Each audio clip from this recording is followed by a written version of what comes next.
Llaw a Llyw, GWANWYN 2022. Wrth fynd ati baratoi Llaw a Llyw y tro hwn, edrychais yn ôl ar rifin GWANWYN 2021 i weld beth oedd gan Meirwen i ddweud wrthym y bryd hynny. A beth wnaeth fy nharo yn syth oedd bod Meirwen yn cyfeirio at y ffaith fod blwyddyn wedi pasio bellach ers i'r feirws grwydro ein hardaloedd yn ddi-rybydd gan newid ein ffordd o fyw yn llwyr. A dyma ni, 2 flynedd yn ddiweddarach a feirws yn dal i reoli. O leiaf flwyddyn nawr yn ddiweddarach, mae mwyafrif llethol wedi ei brechu ac wedi derbyn y trydydd brechiad, ac mae hyn heb os wedi diogelu nifer ohonom. Mae wedi bod yn gyfnod tawel arall felly o ran bwrw allan i gyfarfod â chi'r aelodau, a bu'n rhaid i ganghennau ohirio nifer fawr o gyfarfodydd mis Rhagfyr a Ionawr. Braf iawn oedd gallu cynnal y cwis hwyl cenedlaethol fel arfer wrth gwrs, a llawenydd mawr oedd cael myned i Lanelwedd ar gyfer y sioe ieuaf ddiwedd Tachwedd. Yr un oedd y gân ar hyd y maes, sef pa mor hyfryd oedd i gael bod yno a chwrdd â phawb wyneb yn wyneb. Roedd y awyrgylch yn arbennig iawn, heb anghofio'r cystadlu a safon y gwaith eto yn anhygoel.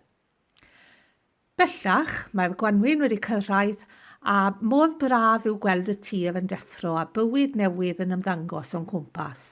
Mae'n bendant yn rhoi rhyw hwb iddi'n ac yn codi awydd i roi diflastod y gaeaf y tu ôl i ni ac edrych ymlaen. Bu'n eiaf creulon i nifer, a thrist iawn i ni fel merched y Wawr oedd colli Sylwen Davies a Delith Fletcher adeg yn Nadolig. 2 aelod blaenllaw a'i cyfraniad mor werthfawr i ni. Cewch ddarllen teyrngedau i'r ddwy yn rhifin diweddaraf Wawr. Mae gen I'm oll mae'n siŵr ein atgofion personol o'r 2 wraig arbennig yma a cofiwn yn annwyl iawn amdanynt. Er y cyfnod tawel o ran cwrdd, mae eto ystod eang o weithgareddau wedi ei trefnu ar ein cyfer. Mae'r cyrsiau crefft cyson wedi bod yn hwylus dros ben, a bellach wedi dod yn gyfrwng i gael sgwrs a chwrdd ag aelodau ar hyd Cymru, heb sôn am ddysgu crefftau a sgiliau newydd.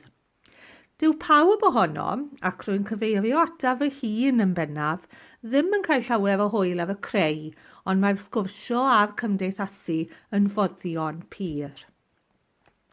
Yn rhanbarthol hefyd, mae nifer fawr o gyfleoedd i ymuno ag amryw o sesiynau, a diolch i'r staff hyrwyddo a datblygu am eu brwdfrydedd a'i hymroddiad i sicrhau fod arlwy amrywiol ar ein cyfer.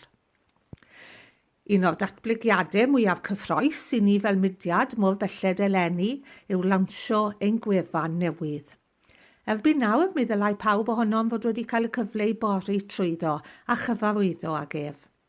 Nid am chwarae bach mae traws newid gwefan ac rydym yn ddiolchgar iawn i gwmni delwedd am wneud y gwaith yma ac i staff y mudiad am gydlynu'r gwaith.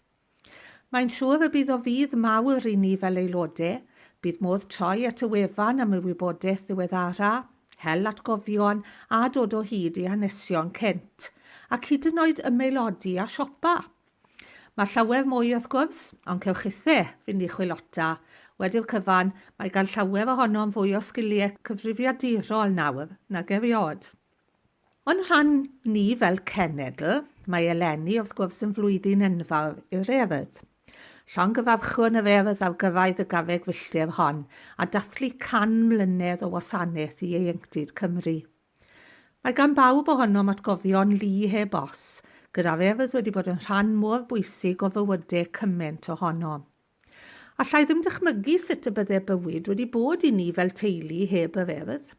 Bu Eirfil y gŵr yn gweithio i'r eredd am bron 30 mlynedd, a bu ef am una'n aelodau o adrannau ac aelwydydd ffynon wen a mynachlog ddi drwy ein plentyndod a'n ieuenctid ac felly hefyd ein 3 plentyn. Un o atgofion hyffrytaf Eirfil yw, yn ôl y mis Mehefin 2019, daeth y diweddaf Pris Edward Ar hap i ymweld â chanolfan y feirdd pentre ifan tra oedd Eirfel yn gweithio yn y swyddfa. Treuliodd amser yn ei gwmni yn hel atgofion a sgwrsio cyn ffarwelio gyda chwtsh enfawr. Mae'r atgofion yn niferus ac yn felys iawn. Pob dymuniad da felly i Erthygl Cymru i'r dyfodol a'r 100 mlynedd nesaf. Mwynhewch y Gwanwyn. Mae'r calendr yn llenwi ac rwy'n edrych ymlaen yn fawr iawn i gael cyfarfod â chi gyd. Bydd y gweithgareddau arferol yn parhau gobeithio a bydd yr wyl haf yma wap. Pob hwyl i chi gyd, Jill.